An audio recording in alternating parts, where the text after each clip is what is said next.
caps that have more stars or more stripes on their arm. And you want people in the military to so give their mind away that when someone in a peaked cap says, shoot this group of people, then without saying, well, why, or what have they done to me, or whatever, it's all over. Yes, sir, yes, sir. The yes, sir mentality, mind control.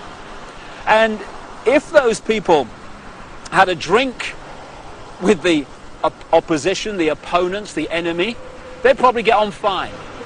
But they don't get to that stage, because when the peak cap says shoot, they shoot. They are mind controlled. And this is what the military is about. So you have mass mind control, you have individual mind control, and I'm just going to now walk just around the corner from here and take you to the headquarters of global mind manipulation. Mind control has been known about for a very, very long time. And to understand many of the things that Arizona will be talking about in the interview, you just need to explain one of the fundamental techniques of mind control. It's called trauma-based mind control. There is a mechanism in the mind that shuts out the memory of trauma. You know when you have a car accident and you can't remember what happened before, the trauma of the actual accident and immediately afterwards? That's because the mind puts an amnesic barrier around trauma. Now that's very, very good, because obviously we don't want to keep reliving and re-remembering severe trauma like accidents and horrors of that kind. But this they began to understand massively in the concentration camps of Germany under the guy known as Joseph Mengele, the angel of death, the infamous mind manipulator and geneticist. They began to understand that if you could systematically traumatize someone, particularly before the age of 5 and 6, then you could turn their mind into a honeycomb of self-contained compartments, amnesic barriers, which were unaware of the existence of the others. And if through hypnotic keys, triggers, words, signs, whatever, you could pull one of these amnesic barriers to the front to become the conscious level, that could experience something or be programmed to do something robotically, and then that compartment could be pushed back in the mind and another one pulled forward. Now this new one has no idea the other compartment exists, let alone what it's experienced or what it's been programmed to do. This has become known as multiple personality disorder, or DID, dissociative identity disorder, which is much more appropriate. And for short, these people are known as multiples. And this is some of the terms that Arizona will be using in the interview. Now we've reached a point here, if we just turn around, of the headquarters of the Global Mind Control Network. This is the Tavistock Institute in Tabernacle Street, 30 Tabernacle Street in London. It was this network, and is this network, that coordinates the mind control program around the world, both on a mass and individual level. The background to this organization is this. It used to be part of the British military psychological warfare department, appropriately, and it was developed by a guy called Dr. John Rawlings Rees. And other parts of the network were established around the world. Stanford in America is one of them. And together they coordinate the mass mind manipulation of the human race and mind program people on an individual level. Just to give you an idea, these mind control people are overwhelmingly those that do the assassinations. Why is it always a lone nutter that's responsible for assassination? So people say, oh, he was just a nutter. No conspiracy, no more investigation necessary. Why is it that the same psychological profile keeps turning up all over the world with guns, going crazy with guns in the street, killing people, creating problem, reaction, solution situations in which legislation comes through and is introduced as a result of those horrors? Interestingly, Martin Bryant, the man who went crazy with a gun in Port Arthur, Tasmania, just happened to be treated by a guy called Dr. Eric Cunningham Dax.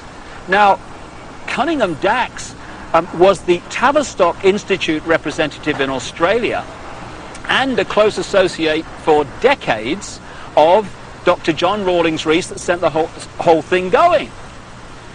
So when someone goes crazy with a gun or these horrific things happen, we need to ask the question, are they doing it from their own mind, or are they programmed to do it because of the effect of what they do? Now, Arizona Wilder was brought up from birth in these mind control programs, and her programmer was Joseph Mengele, the angel of death. And when he eventually died in the late 80s, because the subject of the programming becomes so attached to the programmer, almost worshipping the programmer, when the programmer dies, often the programming starts to break down. It did with this lady, and that's why now she's speaking out and talking in staggering detail about what she experienced and the people that she was involved with. People might find it hard to believe that Joseph Mengele was in the United States and South America after the war, but there was a British intelligence, American intelligence operation called Project Paperclip, which got people like Mengele and other leading Nazis out of Germany at the end of the war to continue their mind programming and to continue their genetic research and manipulation in America after the war, in the United Kingdom also. So this is some important background to this Arizona Wilder interview, but it's not even the biggest secret. The biggest secret is even more bizarre than that.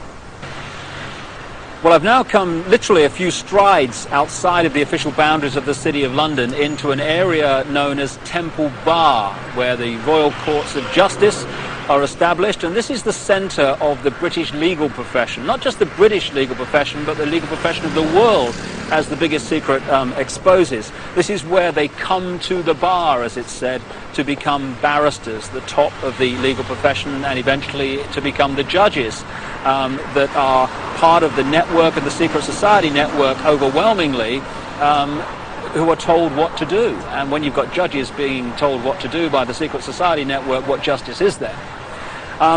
Temple Bar is named after the Knights Templar, one of the secret societies in the ancient world that I talk about in my books, and they were part of this network, and their successors are continuing that manipulation and agenda to this day. Now, I'm standing across the road from the Royal Courts of Justice here, outside something called the Outer Temple. This is one of the major secret societies that manipulate and control the legal profession and the workings of so-called justice in Britain, and indeed, like I say, further afield. But the reason I've come here overwhelmingly is to point out something in the centre of the road here at the boundary between Temple Bar and the City of London. And it's a massive reptile figure, dragon figure, in the centre of the road. Now, we're getting into what the biggest secret is here, because when you go around London, and indeed looking at the coats of arms of the aristocratic families, etc., again and again you keep seeing reptiles, you keep seeing dragons, and you've got the serpent race and the dragon race constantly recurring in the ancient texts describing the gods of the ancient world. And there is a reason for this. There is a reason why dragons appear everywhere, and that is the biggest secret, which Arizona Wilder also has experienced. Right at the start of our little tour of London, in that square outside the Bank of England, it's also possible to see again this same theme that keeps reoccurring of flying dragons, of flying serpents. We've seen one major serpent figure, serpent statue, at one entrance to the City of London near the Law Courts, and here I am now alongside the River Thames at another entrance to the City of London, this epicenter of global control. And what do we have to signpost the fact that you're entering the City of London? Yet another flying dragon, this one holding the shield with the red cross and the white background, this ancient symbol that I talked about with the flag on top of the Mansion House and the flag of England, the flag of St. George. So what's going on?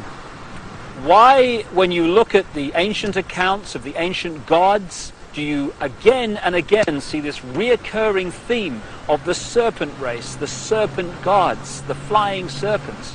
Why, in my research for the biggest secret, have I come across a stream of people from different walks of life all over the world who have told me the same thing, that they have seen, to their astonishment and amazement, they've seen key people in positions of power just demanifest from being a human physical form and become before their eyes a reptile